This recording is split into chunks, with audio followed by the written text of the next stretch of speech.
May naaalala ka ba tuwing naririnig mo ang salitang lola? Sa tuwing nagbibida-bidahan ang mga nakapaligid sa iyo tungkol sa mga lola, ano ang ambag mo? Marahil ay marami sa atin ang nakaranas makabuo ng maraming alaala sa piling ng ating mga lola. May mga iba namang hindi nakamulatang makasama ni minsan ng kanilang mga lola. Saan ka man sa dalawa ay hayaan mong haplusin ang kwento natin ng puso mo bilang isang apo. Ang kwentong ibabahagi sa atin ng ating kabarangay na si Ami ay tungkol sa wagas na pagmamahal ng isang lola sa kanyang apo. Ang ating kwento ngayong araw ay siyang magbabalik sa iyo sa mga panahong kasama mo pa ang lola mo. Ang kwento ni Ami ang tutulong para muling sariwain ang kabataan mo sa piling ng iyong lola. Kung sakali mang hindi mo inabot ang buhay na lola mo, hayaan mong ang kwento ni Ami ang magparamdam sa iyo kung paano nga ba magmahal ng apo ang isang lola. Alamin natin yan sa kwento ng pag-ibig, buhay at pag-asa sa nangungunang Barangay Love Stories. Dear Papa Dudut, alas 4:30 na ng madaling araw. Konting oras na lamang ang hinihintay at magpapakita na naman ang araw. Hawak ko ang baso ko na may kapeng lumalamig na. Hindi ko na yon maubos-ubos dahil hindi ko makayanan ng pait. Sanay ako nagkakape pero nang umagang yon, nadagdagan ng kakaibang pait ang kape ko. Nakatulala ako at nakatingin sa harapan ng kulay gintong kabaong. Nakatulala ako habang minimemorya noon ang bawat detalye sa naninilaw na mukha ng nakahimlay kong lola Lolita. Sinubukan kong ipikit ang aking mga mata para malaman kung tagumpay ang pag-alala ko sa kanyang mukha kahit madilim na ang aking naaaninag. Sa bawat pagpikit ko noon ay wala akong ibang nakikita kundi ang mukha niya noong ako'y 8 taong gulang pa lamang. Mas lalo akong nasaktan dahil yon ang mukhang hindi ko na kailanman makikita pa. Pinigilan kong wag bumagsak ang mga luha ko. Tiningnan ko ang aking kape at nakita ko noon ang refleksyon kong walang kasing lungkot. Mas lalo akong hindi nakahinga ng maayos dahil alam ko sa sarili ko na matagal-tagal bago muling sumaya ang mukhang yon. Umakbang ako ng kaunti patras para makalayo sa kabaong. Doon ay nabangga ko ang aking inang si Marlene. Napatingin ako sa kanya at tulad ko ay malungkot din ang kanyang mukha. Iniwas ko ang tingin sa kanya dahil mas lalo lamang akong naiyak. Hinawakan nito ang aking balikat at saka pinalapit akong muli sa kabaong ng aking lola.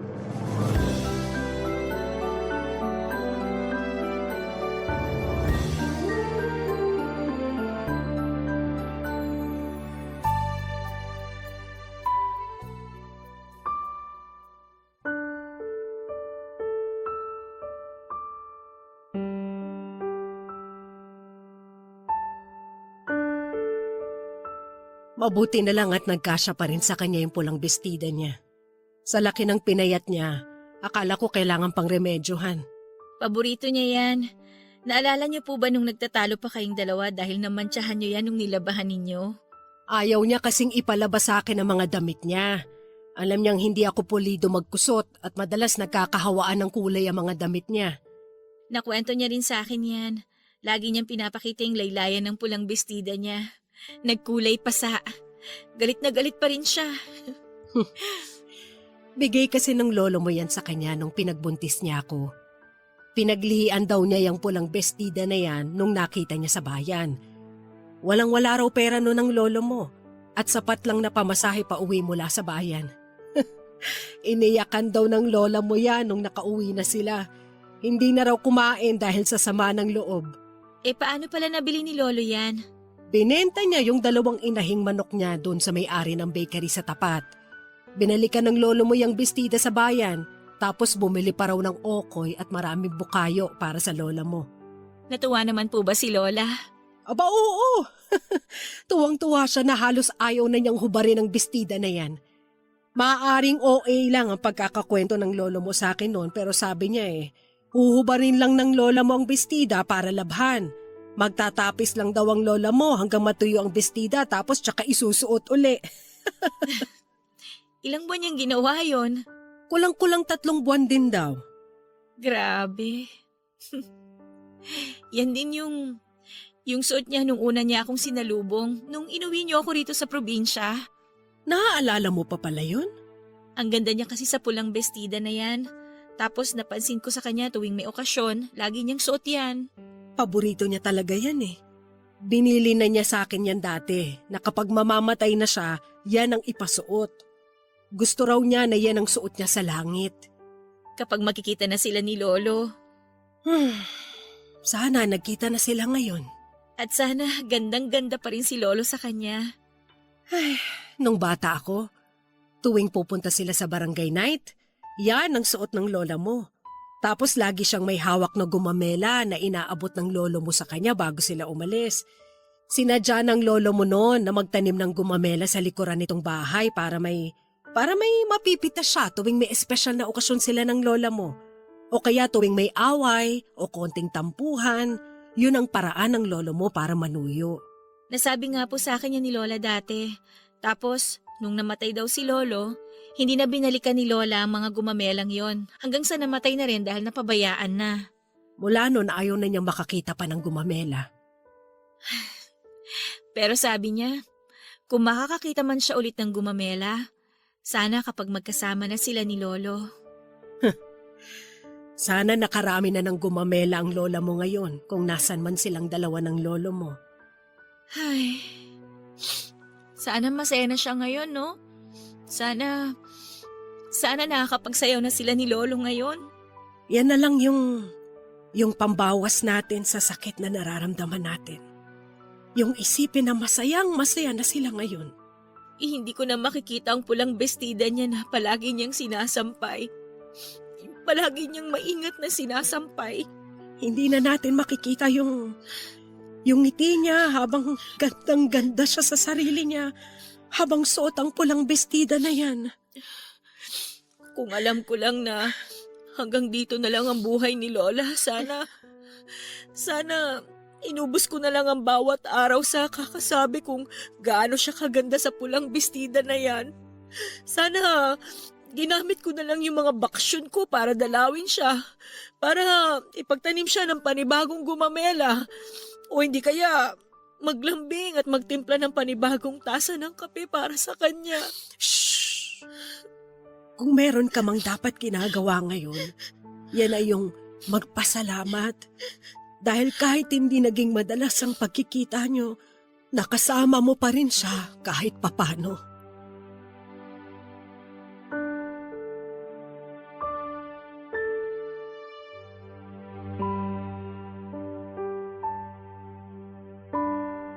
Walong taong gulang ako nang una akong makapunta sa probinsya namin sa Bicol. Hindi naman kasi ako noon inuuwi ni mama sa probinsya dahil malayo ito sa Baguio kung saan siya nagtatrabaho at kung saan niya nakilala ang aking papa. Mula noong nakapag-asawa na si mama ay hindi na siya halos umuuwi at nagpapadala na lamang ng pera. Kung uuwi man siya noon ay mabilisan lamang ito at hindi ako sinasama dahil may luhin ako sa biyahe. Noong natuluyang nagkahiwalay sina mama at papa ay kinailangan kong magbakasyon muna kina lola dahil hindi ko kayang alagaan ni mama, Papa Dudut. Mula noon lahat ng espesyal na okasyon sa kalendaryo andun ako kay lola. Nailang pa nga ako nung una pero nang tumagal ay nakasanayan ko na ang kanyang presensya. Naalala ko noong bago-bago pa lamang ako sa probinsya. Hindi ako sanay sa buhay doon. Kaming dalawa lang ni Lola ang magkasama. Nahirapan akong masanay sa init at sa kulambo na nakakasagabal sa pagiging malikot ko sa kama. Hindi rin ako natuwa sa mga punong nakapaligid sa bahay dahil naaalala ko lagi ang mga kwento ng mga kaklase ko tungkol sa mga namamahay roon. Ilang gabi rin akong hindi nakatulog ng maayos dahil bawat kaluskos mula sa mga puno, iniisip kong may kapre o tikbalang na bababa para hilahin ang mga paa ko. Pagdating naman sa mga pagkain ay hindi ko rin nagustuhan ang mga hinahanda ni Lola noon.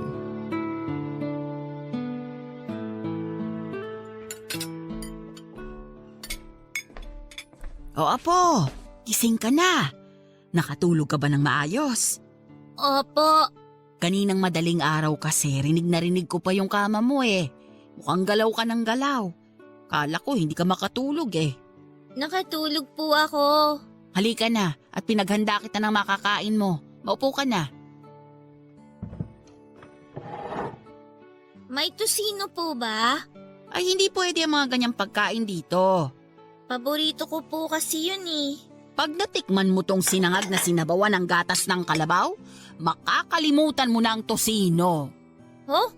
Gatas ng kalabaw? Walang ganito sa Baguio, ano? Paborito ito ng mama mo. Nung bata pa siya, nagbabaon pa yun ng gatas ng kalabaw pagpapasok sa eskwela. Ayoko po niyan, Lola. Ano bang ayaw mo hindi mo pa nga natitikman? Hindi rin po ako kumakain ng sanangag. Ay, sinangag po pala. Masarap ako magsangag. Subukan mo ito, dali na. Lola, hindi ko po maintindihan yung lasa. Bakit? Nagkausap na ba kayo para hindi mo siya maintindihan? Parang malansa po yung gatas. Hindi naman po ganyan dapat yung gatas eh. Hindi ka lang sanay. Palibhasa yung gatas sa syudad lahat na proseso at puro asukal. Hindi yun maganda sa katawan. Teka, lalagyan ko ng konting asin. Wag po! Pandagdag sarap yan sa gatas. Ano po yung kulay brown? Ito. Hindi mo na maalala. Ito yung mga gamu-gamu pinahuli ko sa'yo kagabi, hindi ba? Yung pinalagay ko sa plangganang may tubig? Bakit niyo po niluto? Ginisa ko yan kasi bagay yan sa sinangag na kanin. Hinaluan ko ng konting asin para magkalasa. Simot-simot ang tawag namin dyan. Tuwing pagkatapos ng ulan, lumalabas ang mga yan. Kala ko po tatapon niyo yan. Bakit naman itatapon? Pagkain din yan. Malinis yan. Pero insekto po yan, hindi dapat kinakain. Marami ka pang dapat malaman sa probinsya na ito. Ganyan na ang reaksyon mo sa simot-simot. Paano na lang sa dagang bukid? Papakainin niyo rin po ba ako ng daga? Pwede naman. Kapag dumaan dito si Potpot, papahuli ako ng dagang bukid. Marami ngayon nun at busog. Kasi malago ang mga palay, masarap yun i-adobo. Ayoko po, Lola. O sige, hindi kita bibiglain sa mga pagkain ganon. Unti-unti muna. Simulan mo muna dyan sa gatas ng kalabaw at sinangag. Pwede mong tikman kahit konti itong simot-simot, baka magbagong isip mo. Ayoko po. O sige, ako na lang ang kakain ito. Maghihiwa ako mamaya ng kamatis at lalagyan ko ng konting bagoong. Pananghalian ko na ito. Ano pong kakainin ko mamayang tanghali? Tanghalian na agad ang iniisip mo hindi ka pa nga nakakatatlong subo dyan sa hinanda ko. May mga napitas na akong gulay dyan sa bakuran. Huwag ka munang magkarne para naman magkasustansya ka. Tingnan mo nga't hindi nakakatuwa yung kapayatan mo. Tapos medyo malaki pa ang tiyan mo. Sabi po may bulati daw po ako. Mukha nga. Kung ano-ano kasing pinapakain sa'yo ng mama mo Kung dito ka lang talaga lumaki sa akin, gaganda ang pangangatawan at kutis mo. Lola, ayoko na po talaga nito. O anong kakainin mo? Tusino po. Wala ngang tosino rito. Kahit hindi na po ako kumain. Kawawa naman yung mga bulati mo kung hindi mo sila bibigyan ng pagkain. Lola naman Gusto mo ba magpandesal na lang? May kesong puti pa ako. Kesong puti? Gawa rin yun sa gatas ng kalabaw. Ayoko na po nang galing sa kalabaw, Lola. Ay kailangan mo yun matikman. Teka, kukuhanan kita. Masarap yun sa baterole. Sandali lang apo ha.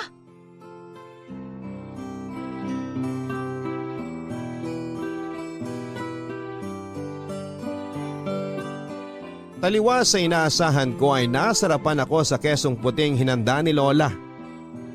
Noong napainit na nito ang pandesal, nilagyan niya ng kesong puti at kaunting asin sa ibabaw. Sinabayan pa niya ng baterol na mainit. Naubos ko lahat ang hinanda niya at nakita ko naligayahan ng lola ko sa mga nakita niya. Mula noon ay naging komportable na ako kay Lola at sa mga hinahanda nito. Naging komportable na ako sa buhay probinsya at hinahanap-hanap ko yun tuwing babalik ako ng siyudad. Naging routine ko na ang umuwi sa Bicol para dalawin ang lola ko tuwing bakasyon ko. Lagi kong pinipilit noon si mama na pauwiin ako sa Bicol kahit sinasabi nitong pwede naman na hindi na dahil nagdadalaga na ako at hindi na kailangang bantayan pa. Nangihinayang kasi ito noon sa gasto sa pamasahe at nasasayangan siya sa oras ko sa biyahe dahil madalas ay nagbubus lamang ako. Mag-isa lamang akong nagbabiyahe noon kahit 15 anyos pa lamang ako. Binibili na ako ni mama sa driver ng bus na kaibigan niya. Wala akong ibang nilulook forward sa buong taon kundi ang makauwi sa aming probinsya para makasama si lola. Naging paborito ko siyang tao dahil nararamdaman ko na sincero ang pagmamahal nito sa akin. Madalas niya akong inaabangan noon sa terminal para tulungan ako sa mga dala ko. Konti lang naman ang damit kong dala dahil madalas ay yung mga duster niya ang pinapagamit niya sa akin. Halos hindi kasi nagkakalayo ang katawan at height namin ni lola. Kaya pinapahiram niya ako ng duster. Ang mga madalas na bitbit ko noon ay puro pasalubong sa kanya. Puro strawberries na galing sa inipong kong baon at premyo mula sa mga patimpalak sa school. Bukod pa doon, lagi rin akong may binibili sa kanya noon na bag na galing sa ukay-ukay. Mahilig sa bag ang lola ko. Kaya tuwing malaki ang naiipon ko noon ay sinisiguro kong makakabili ako ng isa para sa kanya.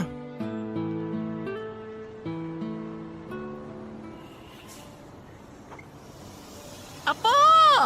Lola! Mayakap ka ang lola! Abay, parang tumangkad ka! Dahil po yata sa gatas ng kalabaw. Naku, marami pa ako sa bahay natin. Baka umabot ka na sa Kisame bago ka umuwi ng Baguio. Ang lola talaga? Ay, teka po, bago tayo umuwi ng bahay, gusto kong makita mo tong bag mo. Binilhan mo ako? Wala po kasi akong regalo sa inyo ng birthday nyo eh. Ngayon lang ako nakaipon. Eto po. Ay, ang ganda! Ang ganda, Apo! Payakap nga ako uli.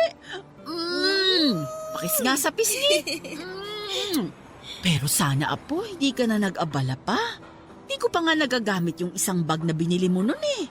Okay lang po yan, Lola. Para may mga pagpipilian ka kapag lalabas ka. Hindi ka na mahihirapan, Lola, sa iteterno mo sa damit mo. Yan nga ang plano ko. Ay, ang ganda nitong nabili mo ah. Sana hindi ito mahal ah. Natawaran ko po yan. Alam ko po na mahilig kayo sa pula at kulay gold. Kaya binili ko yan. Tingnan niyo po yung burda oh. Ang ganda, di ba? Oo nga. Parang ito na ang paborito ko ngayon sa lahat ng bag na meron ako. Pangsimban niyo po yan o kaya pagpupunta kayo ng bayan. Kung buhay pa ang lolo mo, pangpasyal namin ito. Mahilig po ba kayo mamasyal ng lolo dati? Ay, oo. Pero yung sa malalapit lang. Di kami halos nakakalayo ng Bicol gawa ng hindi kaya ng bulsa. At syempre, mahina na ang baga ng lolo mo. Eh di ba nga, paubos na yung kalahati ng isang baga niya nang dahil dun sa naging trabaho niya sa minahan noon. Ay, hindi ko po alam yun, Lola. Kaya hanggang pangarap na lang yung pagpunta namin sa iba't ibang lugar eh. Alam mo ba, tuwing bago kami matulog ng lolo mo noon, panay ang kwentuhan namin sa mga napapanood naming magagandang lugar sa Pilipinas. Kahit dun lang, maranasan namin yung ganda ng mga lugar na yon. Kunwari na lang nandun kami. Tapos pinag-uusapan namin yung mga pwedeng gawin o bilhin. Naiinis na nga ang mama mo nun sa amin dahil daldalan kami ng daldalan, hindi siya makatulog. Katabing kwarto lang kasi namin siya eh. Sayang naman. Sana po nakapasyal kayo noon. Kahit po isang beses lang nakalabas kayo ng Bicol, Lola. Ganun siguro talaga. Ay, pangarap ko rin dati ang makapagdala ng magandang bag sa bawat biyahe. Yung paglalagyan ko ng kolorete at yung pamaypay ko na ditiklop, pati tabako at panyo ng lolo mo. Ay, sayang at hanggang bayan ko na lang ito madadala. Hayaan niyo po, Lola. Kapag nagkapera ako, kapag dalagang-dalaga na ako na lang yung kasama mong mamasyal. Talaga, Apo? Opo! Pag-iipunan ko ng maigi yung mga biyahe natin. Hindi kita titipirin sa pagkain, Lola. Basta magdalaga lang ako at magkaroon ng magandang trabaho. Pwede bang isama ang abo ng lolo mo? Pwede po. Bibilan ko kayo ng mas malaking bag para doon natin ilalagay si Lolo. Sana talaga naabutan ka ng lolo mo. Tiyak ako katutuwaan ka niya. Kung naabutan mo lang siyang buhay sana. Sa mga kwento nyo, buhay na buhay pa rin siya sa akin. Dagdagan nyo pa po yung mga kwento nyo tungkol sa kanya para mas makilala ko pa po siya. Oy, sige, pagka-uwi natin ngayon ng bahay, ipapakita ko sa yung ibang litrato na nakalkal ko nung naglilinis ako. Sige, maganda pong pag-usapan yan habang nagmimerienda ng nilagang buto ng langka. At gatas ng kalabaw. Naku, pumara na tayo ng jeep para makauwi na po tayo, Lola! Nagkakilala at nagkaigihan sina lolo at lola sa isang minahan. Natagalan bago sila ikinasal dahil hindi raw boto noon ang magulang ni lola kay lolo. Pinaglaban nila ang pagmamahala nila hanggang sa isang araw. Wala nang nagawang magulang ni lola. Natagalan din ang pagkakaroon nila noon ng anak at nung nabuo na si mama, wala silang mapagsidlan ng kanilang kasiyahan. Pinalak nilang dagdagan pa ang anak nila pero hindi na kinaya pa ng obaryo ni lola. Kaya naman lahat ng atensyon at pagmamahal ay nasolo ng mama ko. Napakaswerte ni mama kung tutuusin. Buong-buo niyang nakuha lahat ng oras ng lolo at lola ko. Nagtrabaho sa bukid si lolo nang maipasara ang minahan. Nagtungo sila sa Bicol ni lola para doon magsimula muli. Naging mahirap ang naging simula nila lalo't tanging trabaho sa minahan lamang ang alam nilang pareho. Hindi kalaunan ay nakasaraya naman nila ang pagbubukid. Si lolo naman ang naging tagahatid ng mga pagkain para sa mga magsasaka doon. Nabuhay sila ng maayos at nakaipon naman kahit papaano. Naitaguyod nila si mama pero hindi nila nagawang pagtapusin pa siya ng pag-aaral. Pinili ni mama na magtungo ng Baguio para doon hanapin ang kapalaran niya. Doon na rin ito nakilala si Papa at doon na rin ito nakabuo ng pamilya. Tanging sina lolo at lola na lamang noon ang magkasama sa probinsya. Nangulila man sila noon kay mama, wala naman silang magawa dahil mas gusto ni mama na subukan ang kapalaran sa ibang lugar. Kaya naman ang oras, pagmamahal at atensyon nina lolo at lola ay ibinabahagi na lamang nila sa isa't isa. Marami silang ibang pinagkakaabalahan. Nagtanim sila ng mga gulay sa bakuran at nag-alaga ng mga manok at pato. Natuto na ring manahi ang lola noon gamit ang makinang panahi na regalo ni lolo na kalaunay ginawa niyang negosyo. Inaral ng lola ko ang gumawa ng mga kurtina at napadali yon dahil maganda ang makinang nabili ni lolo. Sinabi ni lola na regalo yon ng lola noong anibersaryo nila. Hindi raw nakakaligtaan ni lolo ang magregalo tuwing may espesyal na okasyon. Kaya naman noong namatay ang lolo, malaking pagbabago sa kanya ang hindi makatanggap ng regalo. Kaya noong nalaman ko yon, sinikap kong mag-ipon mula sa mga baon ko para maregaluhan siya kahit maliit at murang gamit lamang. Marami pang naging kwento noon si lola tungkol sa pagmamahala nila ni lolo.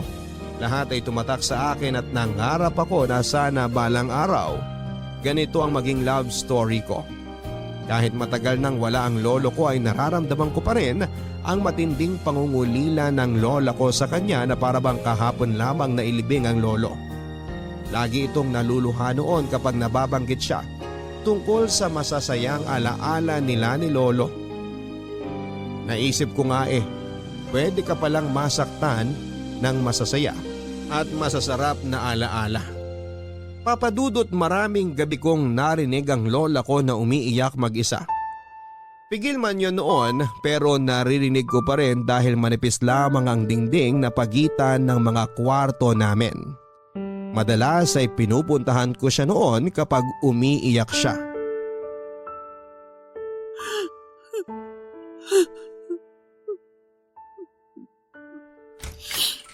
Lola? Oh, bakit? Nakakagulat ka naman. Hindi ka ba makatulog? Kayo nga po tong hindi makatulog eh. Naririnig ko po kayo sa kabilang kwarto. Tabihan kita, Lola ha.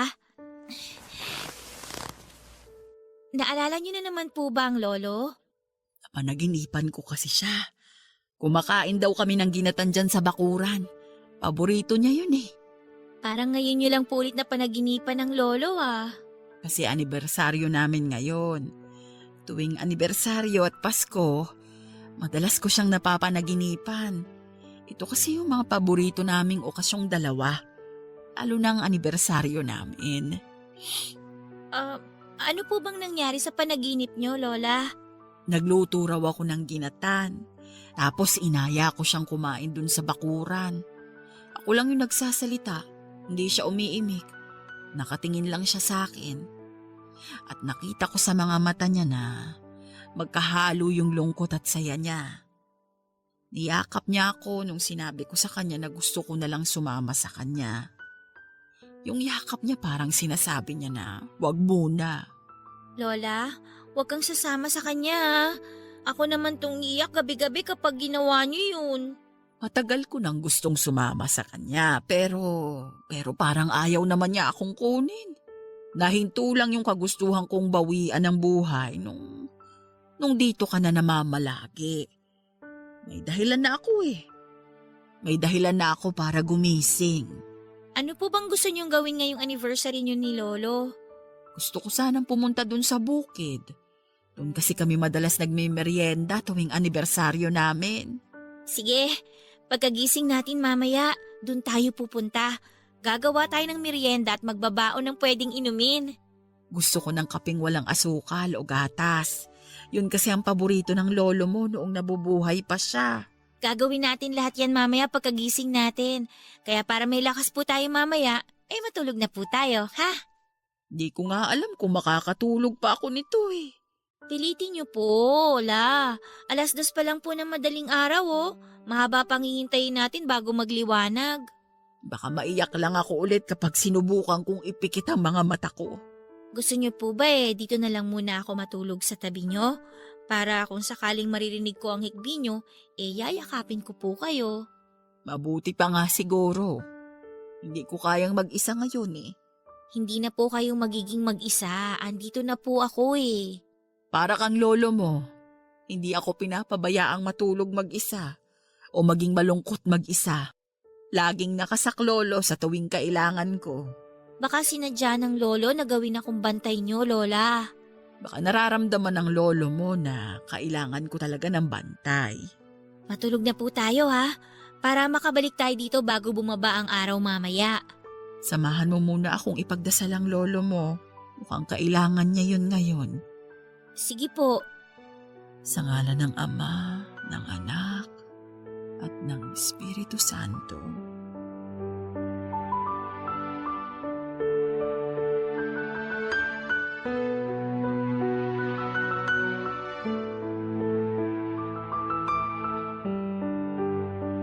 Mula noon tuwing naririnig at nararamdaman kong malungkot ang lola, tumatabi na ako sa kanya. Hindi ko kayang makita siyang nasa mababang emosyon. Kaya lagi akong sumasaklolo sa tuwing napapansin ko noon na nananahimik na lamang siya dahil sa lungkot. Pinakaayaw ko noon na makita ay yung mga luha ng lola ko. Para ba akong sinasaksak sa puso ko sa tuwing hindi ko siya napapasaya. Kaya naman inaral ko ang lahat ng bagay na pwedeng magpatawa sa kanya. Para pangontra ko sa kanyang kalungkutan. Ito ang dahilan marahil kung bakit lumaki akong komedyante sa lahat. Nasimulan kasi yung pagpapatawa ko noong lumalaki na ako kasama ang lola ko. Noong nasa kalagitnaan ako ng kolehiyo ay naging bihira na ang pag-uwi ko noon sa Bicol. Bukod kasi sa pag-aaral ay nakahanap na rin ako ng trabaho dahil nahihiya na ako kay mama sa laki ng gastusin ko sa pag-aaral. Nagtrabaho ako noon bilang assistant sa isang politiko na kakilala ni mama. Wala na ako halos oras noon para sa sarili ko at nauubos lahat sa trabaho at pag-aaral ko. Hindi yon naunawaan ng lola ko at naiintindihan ko naman yung pagtatampo niya. Yung bihirang pagdalaw ko kasi noon ay umabot sa puntong hindi na ako talaga nakakauwi kahit na Pasko. Pinilit ko namang ipaliwanag sa kanya ang kalagayan ko at natuwa ako na tinanggap niya yon. Yun nga lang ay madalas pa rin po itong nagpapakita ng hinanakit lalo't hindi ako nakakasagot sa mga sulat niya. Paano ba naman kasi Papa Dudut tamad ako magsulat at magpunta sa post office para ipadala ang sagot sa mga liham niya sa akin? Wala kasing cellphone noon ng lola dahil hindi rin naman ito kayang basahin ang maliliit na letra sa cellphone. Hanggang isang araw ay nagulat na lamang ako nang may tumatawag na unknown number sa aking cellphone.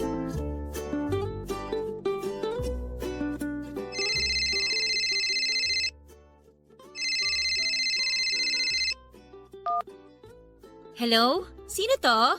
Ami! Apo! Ikaw na ba yan? Lola? Ay, ikaw na! Cellphone niyo po ba to, Lola? Oo! Nakuha ko yung pension ko! Saan niyo po binili yung cellphone niyo? Ang gara naman. Binenta sa akin ni Pinyong. Yung sugarol dito sa atin. Mababa niya lang binenta sa akin. Gawa nga ng kailangan niya ng pambayad sa inutangan niya. Nagkaaberya. Kasi nga mahilig sa sugal. Baka naman po maraming sira yan, ha? Basta wag lang yung pangtawag ang masira rito para makausap kita kahit dito man lang. Mabuti po't natuto na kayo mag-cellphone. Sino nagturo sa inyo? Yung apo ng kasamahan kong senior. Isang linggo mahigit niya akong tinuruan. Tawag lang ang inalam ko at sinabi kong hindi ko na maaaral yung text-text na yan. Napakaliit na mga letra naduduling ako. Okay po yan, Lola. Hayaan niyo't ako na maglo-load sa inyo. Ay wag na, may pensyon at ipon naman ako. Ako na ang gagastos para sa load ko. Natuwa naman po ako at matatawagan niyo na ako. Paano? Hindi ka naman sumasagot sa mga sulat ko. Nakakatampo ka na nga eh. Sorry na po, Lola. Ha? Alam niyo naman pong graduating ako. Tapos... Oo, alam ko na yan. Naiintindihan naman kita kaya nga ako yung gumawa ng paraan para makausap pa rin kita eh. Namimiss na kitang talaga. Lalo na nung mahal na araw. Hindi ka man lang umuwi para makapagbisita iglesia tayo. Alam mong tradisyon natin yung dalawa eh. Nag-summer classes po kasi ako, Lola eh. Ang daming pinagawa ng mga instructor namin kaya ginamit ko po yung mahal na araw para tapusin lahat yun. O edi sana man lang nagsabi ka para alam ko. Babawi naman po ako sa inyo, promise yan. Kailan pa kaya yan? Yan din yung sinabi mo nun sa akin pero hindi ka naman talaga bumawi. Hayaan nyo kapag medyo gumaan-gaan yung trabaho ko at saka yung mga ginagawa ko sa school, uuwi po talaga ako kahit 2 araw lang. 2 araw lang? Yun po kasi yung pinakapwedeng bakasyon ko eh. Nalungkot naman ako lalo. Masyadong mabilis ang 2 araw. May cellphone ka na naman, Lola eh. Sa ngayon, kahit mag-usap na lang po muna tayo dito. Pwede na po yun kahit paano. Pwede kitang tawagan lagi para kumustahin? Opo, basta wala lang klase o trabaho, pwede po tayo mag-usap ng matagal. May gagawin ka ba ngayon? May ikukwento kasi ako sa'yo. May oras pa naman po ako, Lola. Ano po ba yon? Ikukwento ko lang sana sa'yo yung bagong grupo na nasalihan ko. Hinila lang ako ni Kumaring Eding ko dun eh. Saan po ba yan? Baka naman kulto yan, Lola, ha? Hindi yung mga gumagawa ng basket. Buryong na ako rito sa bahay kaya sumama ako. Proyekto raw yun ng mga madre para sa mga senior na katulad ko. Maganda yan para may pinagkakaabalahan kayo. Nakakatulong pa kami. Bawat benta ng basket na magagawa namin, mapupunta lahat yun sa bahay ampunan na suportado ng mga madre. Ay, nakakatawa naman po yan. Binida nga kita dun sa isang madre. Ay, Lola, tawag ka sa akin mamaya, ha? Nandito na kasi yung boss ko. Anong oras kaya? Kasi... Sige na, Lola. Mukhang mainit ang ulo ng boss ko eh. Bye! I love you!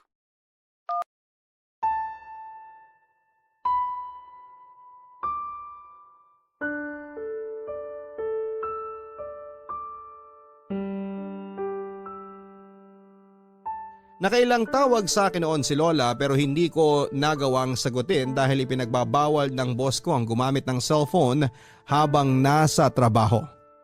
Nang nakauwi na ako saka ko nakita ang missed calls niya pati ang mga text nito na mali-mali pa. Sinubukan niyang mag-text dahil nahihirapan siya noon at doon ay nakaramdam ako ng kirot sa puso ko. Bago ako matulog noon ay tinawagan ko siya na agad naman itong sinagot. Nahalata kong nagising lamang ito dahil sa pagtawag ko. Ramdam ko noon na inaantok pa ito pero gusto niya akong makausap at makakwentuhan. Pinatuloy ko ang nauudlot nitong kwento tungkol sa pagbibida niya sa akin doon sa madre. Narinig kong muli ang pagsigla ng boses niya habang nagkikwento ito sa akin. Lumipas ang ilang buwan at nagpatuloy ako sa pagiging busy sa buhay ko. Hindi ko na malayan na papalapit na ang Pasko at pinangako ko sa lola ko na uuwi ako. Pero mukhang mababali ko na naman yon at nangyari nga noong sumapit ang Kapaskuhan. Naalala ko kung paano umiyak noon ang lola ko sa akin dahil inaasahan nito na makakasama niya ako sa Pasko. Nagpaliwanag ako at sinabi kong uuwi ako sa kanya sa ibang araw dahil hindi na rin ako nakapagpareserba ng biyahe sa bus. Tinanggap na lang niya ang paghingi ko ng tawad at umasa ito. Natutupad ako sa pangako kong uuwi ako sa kanya.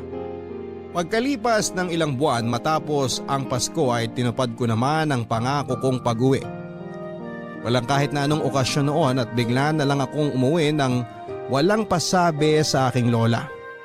Nagulat nga ito nang makita ko at niyakap ako nito at saka inakay patungo sa mesa para ipaghanda ako ng makakain. Inaasahan kong gatas ng kalabaw ang ihahain ito sa akin tulad ng mga naunang dalaw ko sa kanya. Pero nag-iba na ang inabot nito ng araw na yon. Kape. Kape ang inihain niya sa akin.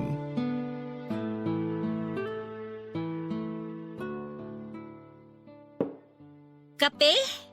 Naisip ko kasi, dalaga ka na. Hindi na uubra ang gatas ng kalabaw sa'yo. Hindi naman po ako nagkakape. Sanayin mo na. Kailangan ng katawan mong magising-gising mula sa pagod. Alam kong hindi mo mapagsasabay ang trabaho at pag-aaral mo. Kailangan mo ng kape para mabalanse yan. Diyan kami kumakapit ng lolo mo nung nasa minahan pa kami hanggang sa mapadako kami sa bukirin. Mahilig po kayo sa kape ni Lolo, no? Ay oo, sobra. Pagkagising sa umaga, kape agad ang hinahanap ng lolo mo. Bandang hapon na yung susunod naming kape. Nagkakape kami madalas sa plaza o kaya sa bukirin.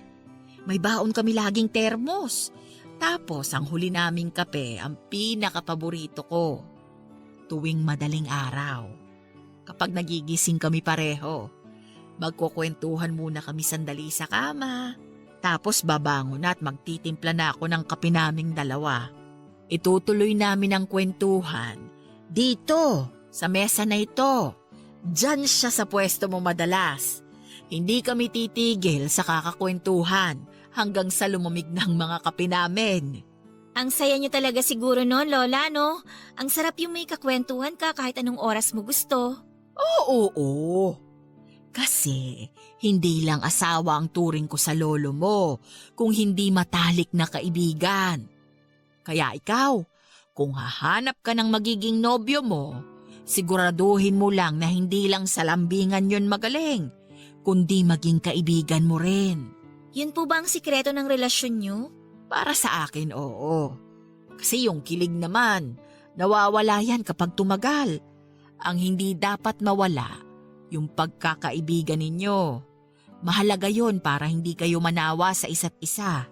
Pero bakit may mga tao na kinakaibigan mo na, binibigay mo na lahat, iiwan ka pa rin? Kasi hindi kayo uubra para sa isa't isa. May darating pa. Paano kung ayokong may dumating pa na iba? Paano kung gusto ko pa rin yung umalis na?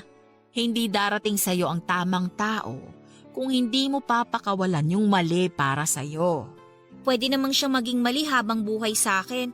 Huwag lang siyang umalis. Ito ba'y puro tanong lang o nangyari na ito sa'yo? Gusto ko ng katulad ng love story niyo ni Lolo. Hindi ko naabutan yun pero base sa mga kwento ninyo, alam kong yan ang kailangan ko. Apo, ito ang love story namin. Hindi naman pwedeng parehas na parehas tayo. Guguhit ka mismo ng sarili mo at makukontento ka ron. Kasi yun ang pinili mo. Naiintindihan mo ba?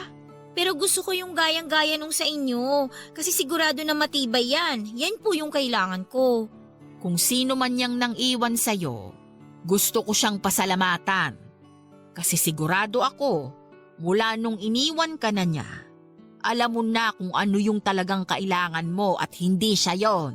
Sino po? Hindi ko alam kung sino siya, pero ang alam ko lang, nakaisang hakbang ka na papunta sa kanya. Huwag ka sanang mapagod humakbang pa para mas mapalapit sa kanya. Ilang hakbang pa po kaya ang kailangan ko, Lola? Naiinip ka na ba? Kasi gusto ko na makasama siya kung sino man siya. Para mas mahaba yung oras na magkasama kami. Para masulit ko. Kasi alam ko balang araw, may isa sa amin ang mauunang bawian ng buhay. Parang si Lolo. Bakit kasi yung dulo na agad ang iniisip mo? Kasi yung dulo yung totoo eh. Kung ganyan ka lagi mag-isip, mas lalo kang matatakot humakbang para makilala yung para sa'yo. Lola, may tanong lang ako. Ano yon? Bakit hindi na kayo nag-asawa ulit nung mamatay si Lolo? Bata pa naman kayo noon, sigurado ako. Marami pang sumubok na manligaw sa inyo. O kaya, syempre, nakaramdam kayo ng lungkot. Alam niyo na, kailangan niyo rin ng kasama. Bakit pa ako maghahanap ng iba? Nakuha ko na yung the best para sa akin. Hintayin na lang ako ng lolo mo. Magkakasama rin kami balang araw.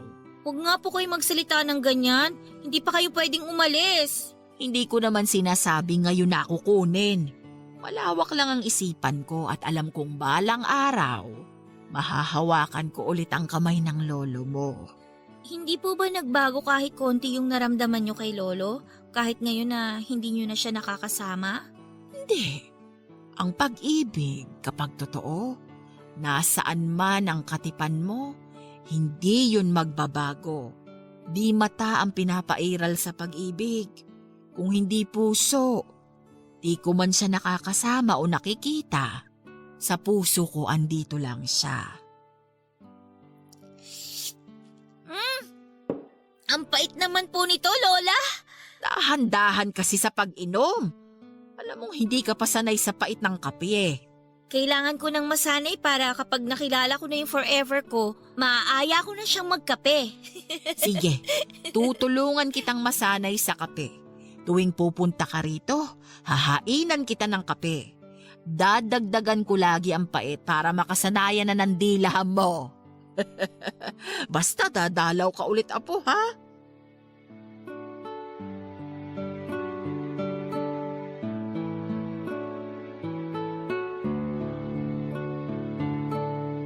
Tinupad nga ng lola ang pangako nitong ipagtitimpla ko ng kape tuwing uuwi ako sa kanya.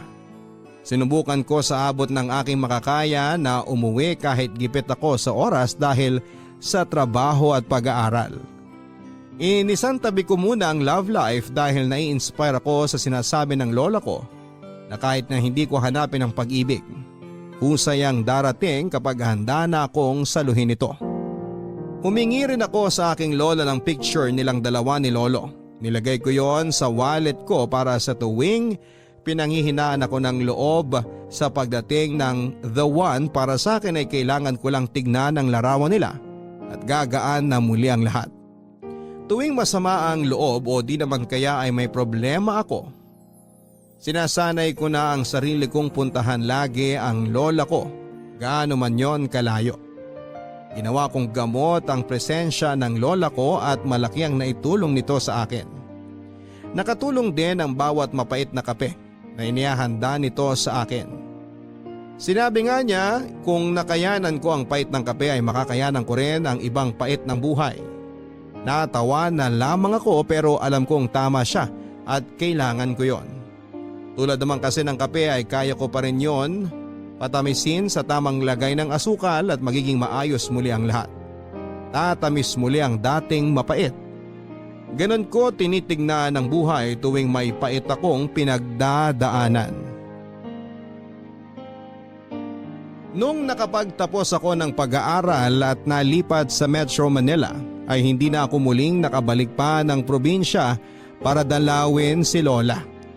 Naging sobrang busy na ako sa trabaho ko at hindi ako nakakakuha ng leave. Nangarap kasi ako noon ng promotion sa work kaya nagpakitang gilas ako. Aware kasi ako noon na matindi ang kompetisyon sa trabaho at kapag nagpabaya ako ay makukuha sa akin ang pangarap kong posisyon. Nagpaka-busy ako sa trabaho na para bang dito lang umiikot ang mundo ko. Tila nakalimutan ko na noon ang lola ko. Hindi ko na nasasagot ang mga tawag niya dati sa akin at hindi na rin ako tumatawag sa kanya pabalik dahil madalas ay nakakalimutan ko yon. Hindi pa rin naman ako nakakalimutang kumustahin ang lola kahit gano'n na ang nangyayari noon. Nagpapadala ito ng mga sulat noong napansin niyang hindi na umuobra ang tawag ko sa kanya. Marami siyang naikwento sa akin sa mga nangyayari sa kanya sa probinsya. Nilakipan pa nga niya yon ng mga larawan niya mula sa kanyang lumang kamera. Naawa nga ako dahil kailangan pa nitong magpa-develop sa bayan na mag-isa para lamang may mapadalang larawan sa akin. Nung minsang tinawagan ko siya at sinabing hindi na niya kailangan magpadala pa ng mga litrato pero sinabi niya na ito raw ang paraan niya para isali pa rin ako sa araw-araw. Nakonsensya ako dahil nakagagawa pa rin ito ng paraan para ma-involve ako sa buhay niya. Ngayong hindi ko yon magawa para sa kanya. Nakagalitan na nga rin ako ni Mama dahil nabalitaan nito na hindi ako nagpaparamdam gaano kay Lola. Nagsabi ito na matanda na ang lola at anumang oras ay pwede na siyang sumama sa aking lolo. Doon ako nakaramdam ng guilt. Hindi ko napansin na sa paghahabol ko sa oras at promosyon ay napag-iwanan na ang lola ko at anumang oras ay pwedeng sunduin na siya ng Diyos. At dahil doon ay nagpa siya akong kumuha ng 1 linggong leave sa trabaho para dalawin si lola. Hindi nito alam ang pag-uwi ko dahil bala ko siya noon na sorpresahin. Nangyari naman ang plano ko. Noong nakita niya ako ay nanlaki ang mga mata niya at niyakap ako na para bang ilang dekada kaming hindi nagkita.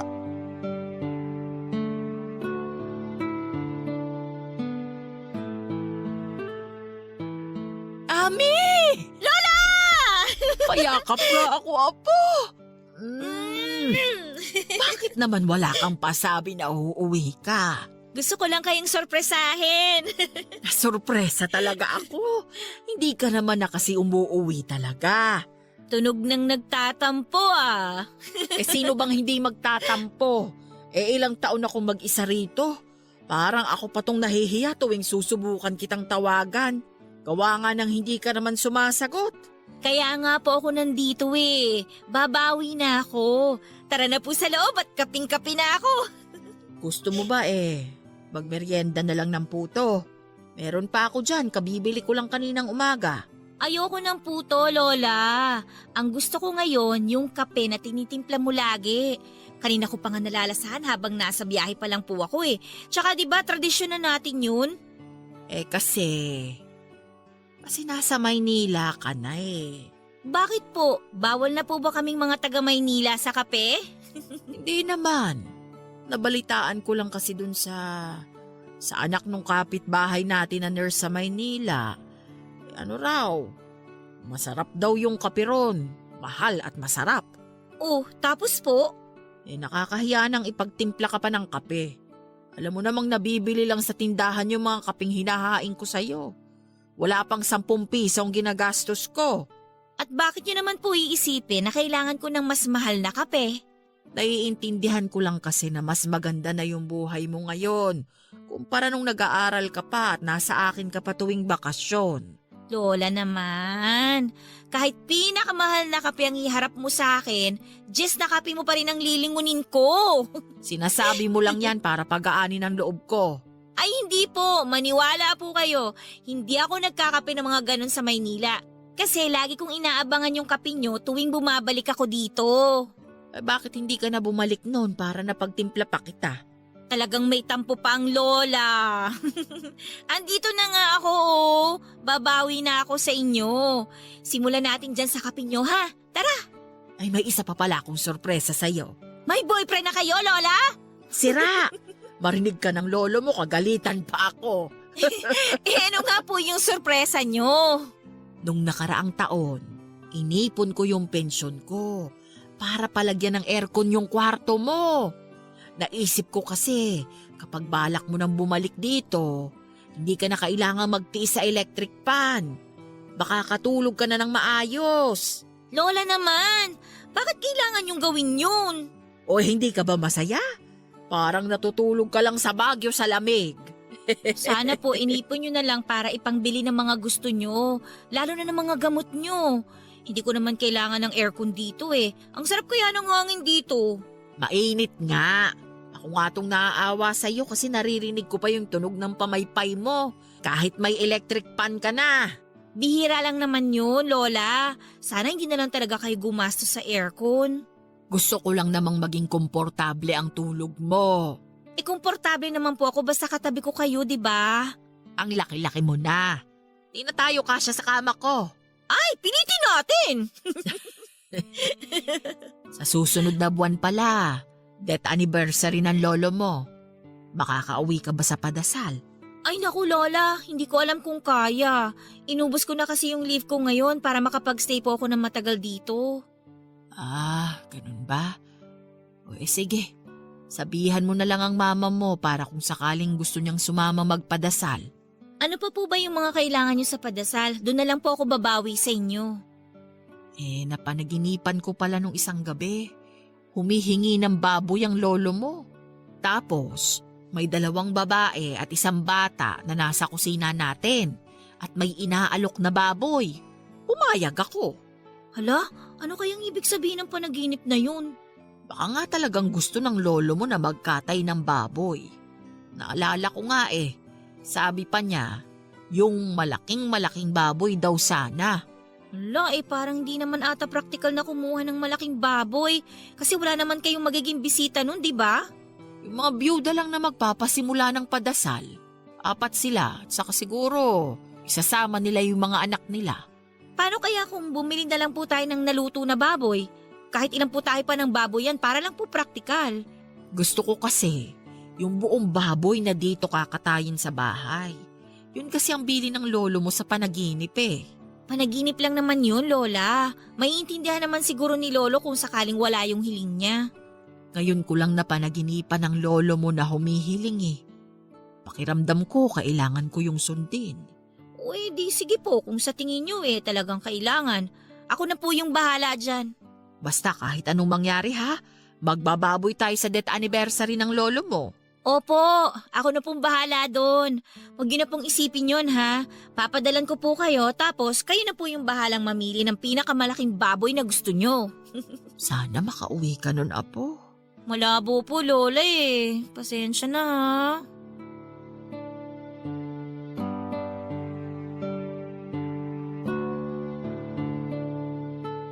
Naaalala ko pa kung gaano kalungkot ang mukha ni Lola noong sinabi kong hindi ako makakadalo sa padasal para sa death anniversary ng lolo.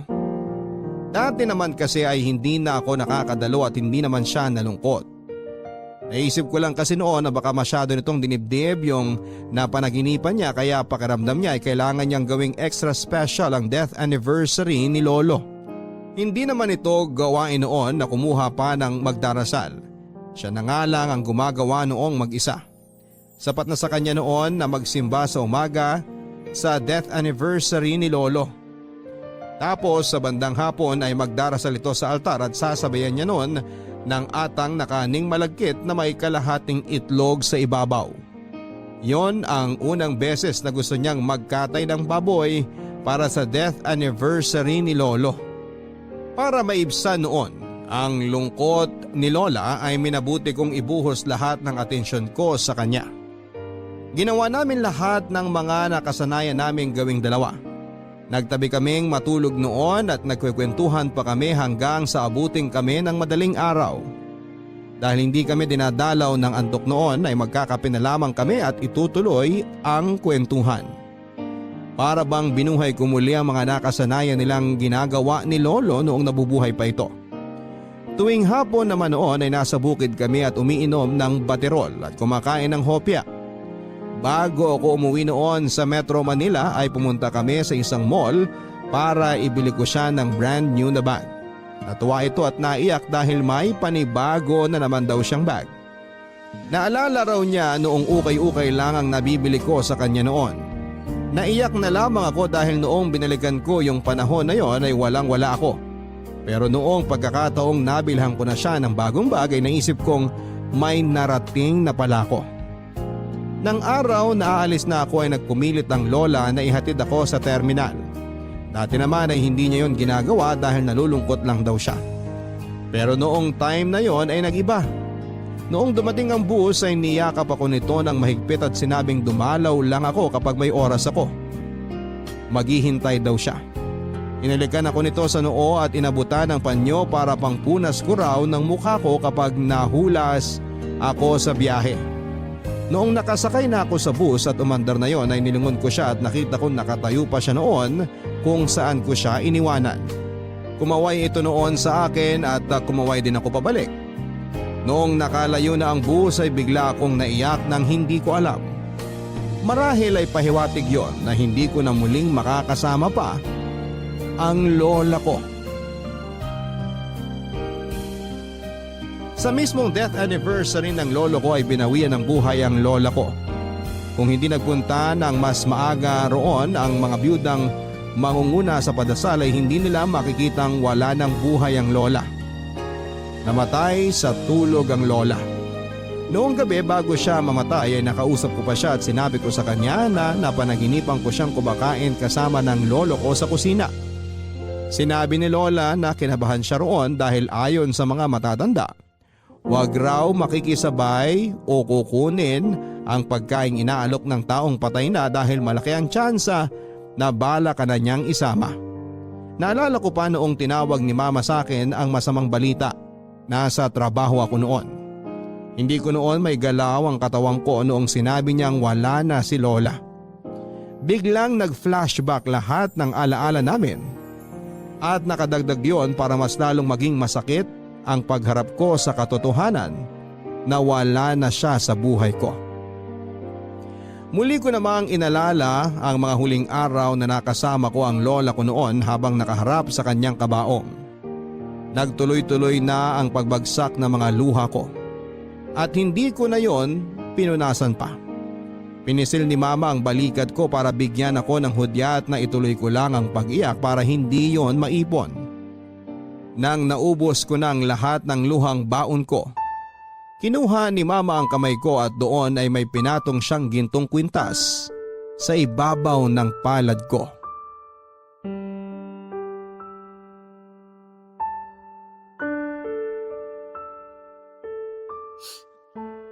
Oh, ano po to? Kwintas yan ng lola mo. Isasama po ba natin sa libing sa Sabado? Hindi. Sa'yo na yan. Dati pang sa'yo dapat napunta yan. Sa akin? Teka, hindi ko po kayo maintindihan.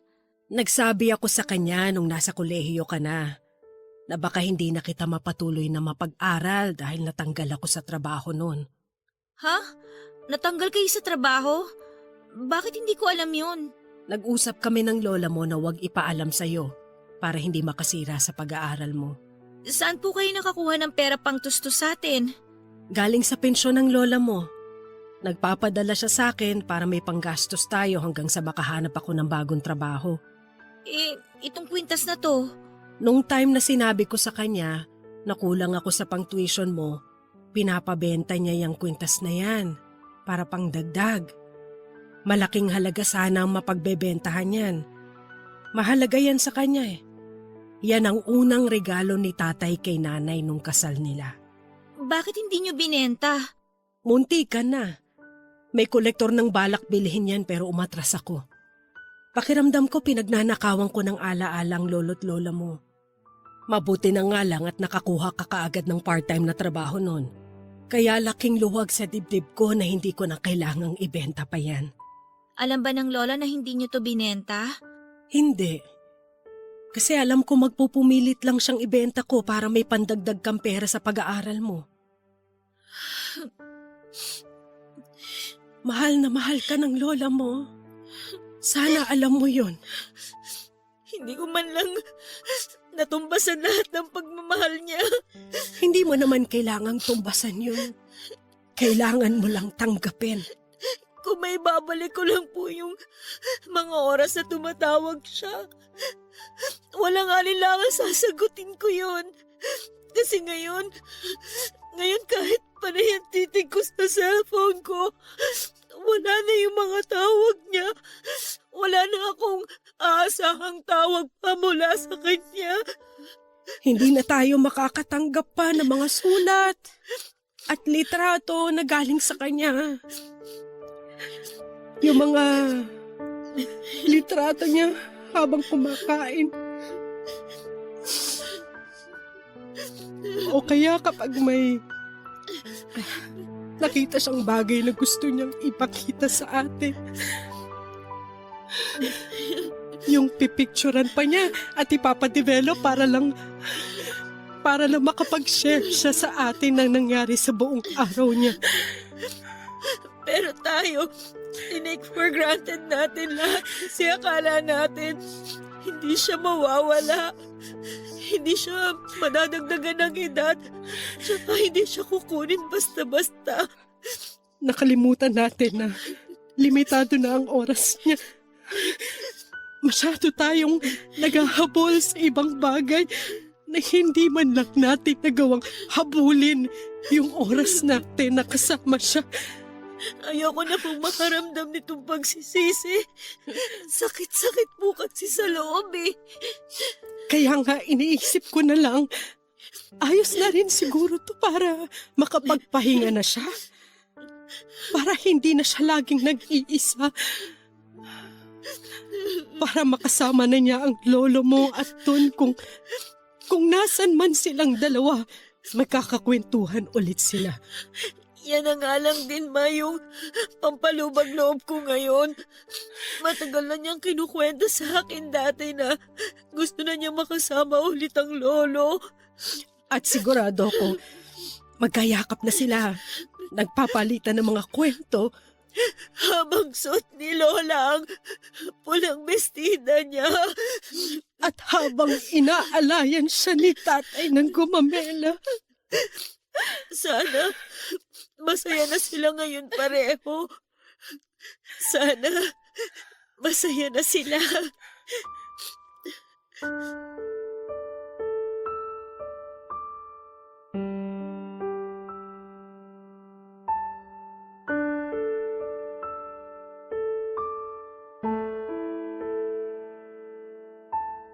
Tatlong taon nang nakakaraan mula nang namatay si Lola, pero hanggang sa ngayon kapag inaalala ko ito ay nasasaktan pa rin po ako.